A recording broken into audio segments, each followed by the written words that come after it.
মৌলির কথায় যখন মৌলির দাদু বাণীকে ভুল বুঝে বলে ওঠে সবার সামনে যে বাণীকে আমাদের কাছে হাত জোড় করে ক্ষমা চাইতে হবে, তখনই অনিরুদ্ধ বলে ওঠে যে বাণী কারোর কাছে ক্ষমা চাইবে না। এর জন্য আমি এই বাড়ি ছেড়ে সবাইকে নিয়ে চলে যাচ্ছি। হ্যাঁ বন্ধুরা, এমনটাই দেখা যাবে। বিস্তারিত জানতে ভিডিওটিকে লাইক দিয়ে চ্যানেলটি সাবস্ক্রাইব করে দেখতে থাকুন। গল্পের শুরুতেই দেখা যাবে বাণী 100 লোকের অর্ডার পেয়ে সারা রাত জেগে কাজ করছিল। তখনই সেখানে তানিয়া আসে আর বলে, মা, তুমি এত কাজ কেন করছো? আজকে খুব বিজি আছো? তখনই বাণী বলে, হ্যাঁ মা, কেন, কি হয়েছে? তখনই তানিয়া বলে ওঠে, মা, আমাকে তো নাস্তা করালে না। তখনই দেখা যায় বাণী বলে, ও মা, ভুলে গেছি, তোমাকে খাওয়াচ্ছি মামাম, চিন্তা করো না। তখনই দেখা যায় তানিয়া বলে ওঠে, মা, একটা কথা বলবো, তুমি রাগ করবে না তো? তখনই বাণী বলে, কি বলবে, কি বলবে বলো? তখনই তানিয়া বলে ওঠে, মা, আমরা কি খুব গরিব হয়ে গেছি? তখনই বাণী বলে, এ কথা তোমাকে কে বললো মা? তখনই দেখা যায় যে বাণী বলে ওঠে, আসলে এই আমার বন্ধুরা বলল যে আমার বাবা চাকরি চলে গেছে, আমার বাবা গরিব হয়ে গেছে, আমার বাবার টাকা নেই, আমি ভালো টিফিন নিতে পারবো না, ওই স্কুলে পড়াশোনা করতে পারবো না। তখনই বাণী বলে, এসব ভুল, এসব মিথ্যা কথা।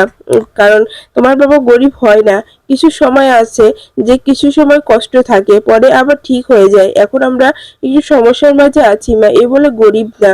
তোমার বাবা তো তোমাকে প্রচন্ড ভালোবাসে, আমাকে ভালোবাসে। তখনই দেখা যায় যে তানিয়া বলে, হ্যাঁ, আমার বাবা সবাইকে খুব ভালোবাসে। তখনই বাণী বলে, তাহলে তোমার বাবা গরিব হয়নি। গরিব কাকে বলে জানো? যে কাউকে ভালোবাসে না সে। তখনই দেখা যায় তানিয়া বলে ওঠে, সত্যি বলছো? তাহলে আমার বাবা তো গরিব নয়, আমার বাবা বড়লোক। আমার বাবা সবাইকে ভালোবাসে, তোমাকে, আমাকে, মিষ্টিমাকে, সবাইকে, ঠাম্মিকে। তখনই দেখা যায় যে বাণী বলে ওঠে, হ্যাঁ, তাহলে এ কথা একবারও বলবে না মামাম। তখনই দেখা যায় তানিয়া বলে, না মা, আমি আর কখনো এই কথা বলবো না। তখনই বাণী বলে, হ্যাঁ, এই যে আমার মেয়েটা বুঝে গেছে, আমার মেয়েটা অনেক বড় হয়ে গেছে। তখনই দেখা যায় তানিয়া বলে, হ্যাঁ মা, আমি বড় হয়ে গেছি, আমি এখন পড়াশোনা করি, আমি এখন সবই বুঝি। তো এরপরে দেখা যায় বাণী বলে, আচ্ছা এখানে দাঁড়াও, আমি তোমার জন্য এখনই খাবার নিয়ে আসছি। তখনই তানিয়া বলে, হ্যাঁ মা, আমার খুব ক্ষুধা লেগেছে, আমাকে তাড়াতাড়ি কিছু খেতে দেবে? তখনই বাণী বলে, অবশ্যই দেবো। এরপরে যখনই বাণী খাবারটা নিয়ে আসে, তখনই তানিয়া বলে, না, তোমাকে খাওয়াতে হবে না, তুমি তো বিজি আছো, খাবারটা আমাকে দাও, আমি খেয়ে নেবো। এরপরেই তানিয়া খেয়ে ঘুমাতে যায় আর যে দেখতে পায় অনিরুদ্ধ শুয়ে আছে। তখনই বলে, বাবা, তোমার কি কষ্ট হচ্ছে? তোমাকে কি আমি মাথায় হাত বুলিয়ে দেবো? এরপরে অনিরুদ্ধ কথা বলে না। তখনই দেখা যায় তানিয়া মাথা টিপে দেয় আর ঘুমিয়ে পড়ে। এরপরে দেখা যায় অনিরুদ্ধ যখনই ঘুম ভেঙে যায়, তখনই দেখে যে তানিয়া অনিরুদ্ধের বুকে মাথা রেখে ঘুমিয়ে আছে। তখন অনিরুদ্ধ বলে, পাগলি মেয়েটা কি অবস্থা করে রেখেছে। এরপরে দেখা যায় যে অনিরুদ্ধ তাকিয়ে দেখে বাণী নেই। তখনই অনিরুদ্ধ বলে, এখনো বাণী ঘুমায়নি? কোথায় গেল বাণী? এখনো ঘুমাতে আসেনি কেন? ও কি তাহলে এখনো কাজ শেষ করতে পারেনি? ওদিকে আবার শব্দ হচ্ছে কিসের এত জোরে? আমাকে গিয়ে দেখতে হবে। তানিয়া তো এখানে ঘুমিয়ে আছে, ঘুমিয়ে থাকুক, আমি দেখে আসি। এরপর অনিরুদ্ধ যখন রান্নাঘরে যায়, তখন রান্নাঘরে গিয়ে দেখতে পায় অনেক সবজি নিয়ে কাটাকাটি করে আর বাট্টা বাটতে থাকে বাণী। তখনই অনিরুদ্ধ ওখানে বসে বলে, বাণী, এটা কি করছো তুমি? এত রাতে এভাবে বাটনা বাটছো? তখনই দেখা যায় যে বাণী বলে ওঠে যে আসলে কালকে তো আমি 100 লোকের খাবারের অর্ডার পেয়েছি, এই জন্য আমি এত তাড়াতাড়ি কাজ করছি, কারণ সকালে তো আমি এত কিছু করে শেষ করতে পারবো না, তাই এখনই কিছু এগিয়ে রাখছি। তখনই অনিরুদ্ধ বলে ওঠে, বাণী, আমার আমার জন্য তোমার অনেক কষ্ট হয়ে যাচ্ছে না? আমি তোমার দায়িত্ব নিয়েছিলাম তোমার আর প্রিন্সেসের ভালো রাখার, কিন্তু আমি সেটা এখন রাখতে পারছি না, এখন তোমাকেই আমাকে দায়িত্ব নিতে হচ্ছে। এরপরে দেখা যায় যে বাণী বলে ওঠে, মিস্টার চ্যাটার্জি, এরকম কথা বলবেন না। দেখুন, আমাদের এই সম্পর্কটা শুরু হওয়ার মধ্যে কথা ছিল যে আমরা বন্ধু হয়ে একজন আরেকজনের পাশে থাকবো, আমি সেভাবেই আপনার পাশে থাকছি, এর বেশি কিছু নয়। তখনই অনিরুদ্ধ বলে ওঠে, বাণী, সত্যি তুমি অনেক ভালো, তোমাকে দেখে দেখে আমি অবাক হয়ে যাই যে তোমার মতো মানুষ এখনো এই পৃথিবীতে আছে। তখনই বাণী বলে, এত প্রশংসা করতে হবে না মিস্টার চ্যাটার্জি, আমি এখন কাজ করছি, আপনি যান, যে ঘুমিয়ে পড়ুন, আমি আর শব্দ করব না যাতে আপনাদের ঘুম না নষ্ট হয়। তখনই অনিরুদ্ধ বলে ওঠে, বাণী, অনেক হয়েছে, আমি তোমাকে সাহায্য করে দিই, তোমার কি কি প্রয়োজন তুমি আমাকে বলো, আমি করে দিচ্ছি। তখনই বাণী বলে, না না মিস্টার চ্যাটার্জি, আপনাকে কিছু করতে হবে না, আপনি যান, আমার এদিকের কাজ ফিরে শেষই হয়ে এসেছে, আর কিছু কাজ বাকি আছে, এটা আমি সেরেই চলে আসবো, আপনি যান, আপনি গিয়ে ঘুমিয়ে পড়ুন। এরপরে দেখা যায় বাণী বার্তা বাড়তে থাকে আর অনিরুদ্ধ বাণীর দিকে তাকিয়ে বলতে থাকে, বাণীকে দেখে আমি অবাক হই। সত্যি বাণী, আপনি মহৎ। আপনাকে দেখে এখনো আমাদের অনেক কিছু শিক্ষার বাকি আছে। এরপরে দেখা যায় যে পরে রান্না বাড়া শেষ হয়ে তার খাবারটা রেডি করে দেয়। তখনই দেখা যায় যে মামনি আসলে বাণী মামনির হাতে খাবারটা বুঝে দিতে গেলে তখনই এজেন্সি থেকে লোক আসে আর বাণী বলে, আপনি এখানে? তখনই দেখা যায় যে আমাকে সাথী ম্যাডাম ডেকেছে। তখনই দেখা যায় যে বাণীর সাথীকে ডেকে এনে বলে যে আপনাকে ডাকছে মাসিমা। তখনই দেখা যায় সাথী আসলে তখনই সাথী বলে, হ্যাঁ আমার সবকিছু ঠিক আছে, আপনি কাগজপাতি সব ঠিক করে এনেছেন?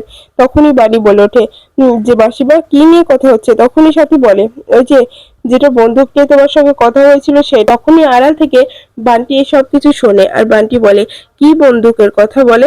কি বলছে উনি? আমাকে জানতেই হবে, আমাকে জেনে ম্যাডামদেরকে বলতে হবে, না হলে ম্যাডাম যদি পরে জানতে পারে তাহলে আমার অবস্থা খুব খারাপ করে দেবে। এজন্য ওরা কি করতে চলেছে সেটা আমাকে জানতে হবে, আমি সেটা আগে জানবো, তারপরে এখান থেকে যাব।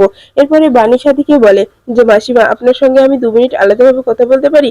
তখনই সাথী বলে, হ্যাঁ চলো। এরপরে যখনই সাথীর সঙ্গে কথা বলে বাণী সাথীকে বোঝাতে থাকে যে মাসিমা এই বাড়িটা বন্দুক রাখবেন না, কারণ এটা হলো নিজের ভিটা, এই ভিটা বন্দুক রাখতে নেই, তাহলে অশুভ হয়। তখনই সাথী বলে ওঠে, বাণী তোমাকে এসব নিয়ে ভাবতে হবে না, আমার ছেলের বিষয় নিয়ে আমি ভাববো। তখনই দেখা যায় বিদ্যুতের মা বাণীকে আটকায় আর বলে যে বাণী উনি যেটা করছে করতে দে না, উনি ওনার ছেলের ভালোটাও তো বুঝতে চাইছে, তুই এসবের ভিতরে ঢুকিস না। তখনই দেখা যায় বাণী বলে, মামনি এসব কিছু আমার ভালো লাগছে না, যদি মিস্টার চ্যাটার্জি জানতে পারে তখন কি হবে বুঝতে পারছো?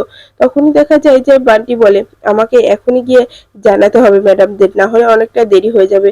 এরপরে সাথী এজেন্সির লোকটিকে বলে যে আপনি কাগজপাতি বের করুন, আমি আপনাকে সিগনেচার করে দিচ্ছি। আর একটা কথা, আপনি কিন্তু খুব তাড়াতাড়ি আমার কাজটা করে দেবেন, আমার খুব তাড়াতাড়ি প্রয়োজন। তখনই দেখা যায় বাণী আবারও সাথীর কাছে গিয়ে বলে, মাসিমা আমি আবারও বলছি রাগ করবেন না, আপনি আরেকবার ভেবে নিলে হতো না? যদি মিস্টার চ্যাটার্জি জানতে পারে তখন কিন্তু অনেক বড় অনর্থ হয়ে যাবে। তখনই সাথী বলে ওঠে, বাণী সেটা আমি দেখে নেবো, কারণ এই বাড়িটা আমার নামে আছে আর অনিরুদ্ধ আমার ছেলে, আমি ওর পাশে থাকবো না তো কার পাশে থাকবো? আমি যদি এটুকু ওর পাশে না থাকি, আমার যা কিছু আছে সবকিছু জুড়েই তো অনিরুদ্ধ, আমি এখন কারো কথাই শুনবো না। এরপরেই দেখা যায় অন্যদিকে ভান্টি চিৎকার করতে করতে নয়নতারা আর মৌলির কাছে আসে আর বলে, ম্যাডাম গো সবকিছু শেষ হয়ে গেল। তখনই দেখা যায় যে নয়নতারা বলে ওঠে, এই যে তুই এভাবে চিৎকার করছিস কেন, কি হয়েছে বলতো আমাকে? তখনই দেখা যায় যে বান্টি বলে ওঠে, হ্যাঁ আমি উপরে গিয়েছিলাম, কি শুনেছিস তুই জানো? তখনই দেখা যায় নয়নতারা বলে ওঠে, কি শুনেছিস সেটা বল না, এত আদিক্ষেতা করার কি আছে? তখনই দেখা যায় যে বান্টি বলে ওঠে যে ওখানে শুনলাম যে ওই যে সাথী ম্যাডাম আছে না, সে বন্দুকের কথা বলছে, এই বাড়ি বন্দুক। তখনই দেখা যায় নয়নতারা রেগে যায়, বলে কি বলছিস, এই বাড়িটা বন্দুক রাখছে? তখনই দেখা যায় যে মৌলি বলে, এটা কিছুতেই হতে পারে না, আমি এটা কিছুতেই হতে দেবো না। তখনই নয়নতারার নাটক শুরু হয়ে যায় আর বলে, আমি এটা মানি না, ও কি করে সাথে এটা কি করে করতে পারে, এমনটা করতে পারে না, আমাদেরকে কিছু না জানিয়ে বাড়ির বন্দুক রাখবে? না না, বাড়ি বন্ধক রেখে অনিরুদ্ধকে বিজনেসে সাহায্য করবে, সেটা তো কিছুতেই হতে দেওয়া যাবে না। এরপরে মৌলি বলে, গ্র্যান্ডমম একদম ঠিক বলেছো, অনিরুদ্ধকে তো আলাদাভাবে বিজনেস করতে দিতে পারবো না আমি, এজন্য আমাদেরকে তো আটকাতে হবে। দাদাই কোথায়, দাদার সঙ্গে কথা বলতে হবে। তখনই দেখা যায় যে পিনাকি আসে আর বলে, তোরা এত চিৎকার করছিস কেন? মা তোমরা এত চিৎকার করছো কেন বলো তো, কি হয়েছে তোমাদের? তখনই দেখা যায় যে নয়নতারা বলে ওঠে, কি হয়নি সেটা বল আগে, সবকিছু তো শেষ হতে চলেছে। তখনই অন্যদিকে দেখা যায় যে এজেন্সির লোকে বলে ওঠে যে সাথী ম্যাডাম আমি আপনার সব ফর্ম পূরণ করে রেখেছি, শুধু আপনি সিগনেচার করবেন, তারপরে এটা আমি জমা দেওয়ার পরে আপনাদের টাকা আপনি পেয়ে যাবেন। তখনই বাণী বলে ওঠে, হ্যাঁ দেখবেন একটু তাড়াতাড়ি যেন হয়, এমার্জেন্সি আছে আমার। এরপরে দেখা যায় সেখানে অনিরুদ্ধ চলে আসে আর অনিরুদ্ধ এসটির লোকটিকে দেখে অবাক হয়ে যায় আর বলে, আপনি এখানে, আপনাকে তো খুব চিনা চিনা লাগছে, আপনি তো এজেন্সি থেকে এসেছেন। তখনই দেখা যায় সাথী বলে, হ্যাঁ আমি ডেকেছি, কেন অনিরুদ্ধ? তখনই অনিরুদ্ধ বলে ওঠে, কেন মা, কেন ডেকেছো আমাকে বলো? তখনই সাথী বলে ওঠে, আমার খুব দরকার তাই ডেকেছি। এরপরে অন্যদিকে দেখা যায় নয়নতারা নাটক করতে করতে কান্না শুরু করে আর বলে, পিনাক্ষীর সবকিছু শেষ হতে চলেছে, মাথার উপর থেকে এবার ছাদটাও চলে যাবে। তখনই পিনাক্ষী বলে, কি হয়েছে সেটা বলো না, এভাবে নাটক করার তো কোনো প্রয়োজন নেই। তখনই নয়নতারা বলে ওঠে, আমি নাটক করছি না বাবা, মাথার উপর থেকে ছাদটা সরে যাচ্ছে, কিছুই করতে পারছি না। তোর বাবা কোথায়, তোর বাবাকে তো বলতে হবে। তখনই দেখা যায় যে পিনাকি বলে, কি হয়েছে সেটা তো বলো। তখনই দেখা যায় মৌলি বলে ওঠে, কি হয়নি ড্যাড সেটা বলো। ওদিকে কি শুনছি জানো, যে অনিরুদ্ধদের বাড়িতে নাকি বন্ধক দিচ্ছে, এই এই বাণীর কথাতে এই সব কিছু করছে, আমি কিছুতে এটা মেনে নিতে পারছি না। তখনই পিনাকি বলে ওঠে, না এটা তো সাথী বৌদি করতে পারে না, আমাদেরকে কিছু না জানিয়ে এমনটা করতে পারে না, আমি এখনই যাব। তখনই মৌলিকে পিনাক্ষীকে আটকে দেওয়ার পরে, দাদাই আসুক, দাদাই সঙ্গে আমরা কথা বলবো। এরপরে দেখা যায় নয়নতারা মৌলির দাদাইকে ফোন করে আর বলে, তুমি কোথায় আছো গো, তাড়াতাড়ি বাড়িতে ফিরে এসো, কারণ এদিকে সব শেষ হতে চললো, মাথার উপর থেকে ছাদটা সরে যাচ্ছে। তখনই ওপার থেকে দাদু বলে ওঠে, কি হয়েছে ভালো করে বলো। তখন নয়নতারা বলে ওঠে, কি হয়নি এটা বলো, যে অনিরুদ্ধদের বাড়িটা বন্ধক দিচ্ছে, এই বাণীর কথাই এই সব কিছু করছে, ওরা নতুন বিজনেস খুলবে না, এই জন্য বাড়িটা বন্ধক দিয়ে দিচ্ছে আমাদেরকে কিছু না জানিয়ে। তখনই দেখা যায় ফোনটা রেখে দেয় আর নয়নতারা বলে, কিছুতেই এটা হতে দেওয়া যাবে না, আমাকে আটকাতেই হবে। এরপরে কান্না করতে শুরু করে নয়নতারা। তখনই মৌলির কাছে এসে বলে, কি হয়েছে গ্র্যান্ডমম, নাটকটা ভালোই হয়েছে, চালিয়ে যাও, এভাবে চললে বেশিক্ষণ লাগবে না। এরপরে অন্যদিকে দেখা যায় যে অনিরুদ্ধর চাপে সাথী সব সত্য কথা অনিরুদ্ধকে বলে দিলে অনিরুদ্ধ বলে যে, মা এসব কিছু আমি নিতে পারবো না, তুমি এই বাড়ি বন্ধক রাখবে না। তখনই দেখা যায় সাথী বলে, কেন অনিরুদ্ধ, আমি আমার যা কিছু আছে সবকিছু তো তোরই, আমার এই বাড়িটাই তো আমার নামে আছে, তাই আমি এই বাড়িটা বন্ধক রেখে কিছু টাকা এনে দিচ্ছি, তুই বিজনেসটা শুরু কর, পরে টাকা দিয়ে এটা ছাড়িয়ে নিয়ে আসিস। তখন অনিরুদ্ধ বলে ওঠে, না মা, আমি কোনো কিছু শেষ করতে চাই না, যা হওয়ার পরে দেখা যাবে, টাকা একভাবে না একভাবে জোগাড় হয়ে যাবে, এভাবে টাকা জোগাড় করার কোনো প্রয়োজন নেই। তখনই সাথী বলে ওঠে, অনিরুদ্ধ তুই আমাকে সম্মান করিস না, তুই আমাকে ভরসা করিস না। তখনই দেখা যায় অনিরুদ্ধ বলে যে, আমি করি মা, কিন্তু আমি এভাবে টাকা তোমার কাছ থেকে চাই না, এভাবে যদি আমি তোমার কাছ থেকে টাকা নিই তাহলে দু পরিবারের দ্বন্দ্বটা আরো বেড়ে যাবে। তখনই সাথী বলে ওঠে, এসব কিছু আমি এখন দেখতে চাইছি না, আমি আমার ছেলের ভালোটাই দেখতে চাইছি, আমার ছেলে কোনটায় ভালো থাকবে কোনটায় খারাপ থাকবে সেটা তো আমাকেই দেখতে হবে, তাই আমি ও বাড়ির কোনো কথাই ভাবছি না। তখনই দেখা যায় বাণী বলে ওঠে, মাসিমা আর একবার ভেবে নিন, আমি কিন্তু আপনাকে বারবার বলেছি যে এটা করবেন না। তখনই অনিরুদ্ধ বলে, হ্যাঁ মা, তুমি এই জমিটা এই বাড়িটা বন্ধক রাখবে না। তখনই সাথী অনিরুদ্ধের হাতটা মাথায় নিয়ে বলে, অনি, আমি যে কথাটি বলবো সেটা তোকে রাখতে হবে, আমি যে টাকাটা দিচ্ছি তোকে নিতেই হবে, তুই আমাকে আটকাতে পারবি না, আমি জানি তুই আমাকে সবকিছু আবার ফিরিয়ে দিতে পারবি। তখনই অনিরুদ্ধ বলে ওঠে, আচ্ছা মা, তুমি আমাকে দিতে চাচ্ছ আমি নেব, কিন্তু আমি বাড়িটা তোমাকে খুব তাড়াতাড়ি ছাড়িয়ে দেবো। এরপরে দেখা যায় সেই মুহূর্তে দাদু চলে আসে আর বলে, এখানে কি হচ্ছে, ড্রামা ড্রামা হচ্ছে, এখানে এই ড্রামাটা বেশিক্ষণ চলতে পারে না।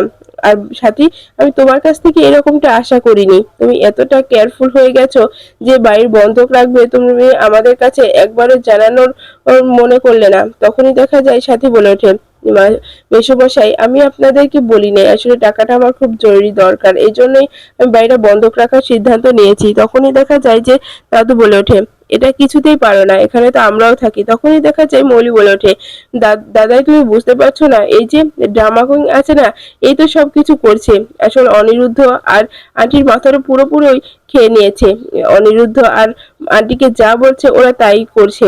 আসলে মেয়েটা যে কতটা লোভী এটা আন্টি আর অনিরুদ্ধ বুঝতে পারছে না, এটা বুঝতে যদি পারতো তাহলে এমনটা করতো না। আসলে এর যে কত টাকা প্রয়োজন সেটা আমরা কেউই জানি না। তখনই দেখা যায় যে নয়নতারা বলে ওঠে, ঠিক বলেছো দিদি ভাই, মেয়েটা অনেক লোভী, এই জন্যই তো এই সব কিছু ও নিজে হাতে খেলছে, এই মেয়েটাকে বিশ্বাস করা একদম ঠিক হচ্ছে না। সাথে তোমরা এই মেয়েটার কথা শুনে তোমরা এত বড় একটা ডিসিশন নিয়ে নিলা।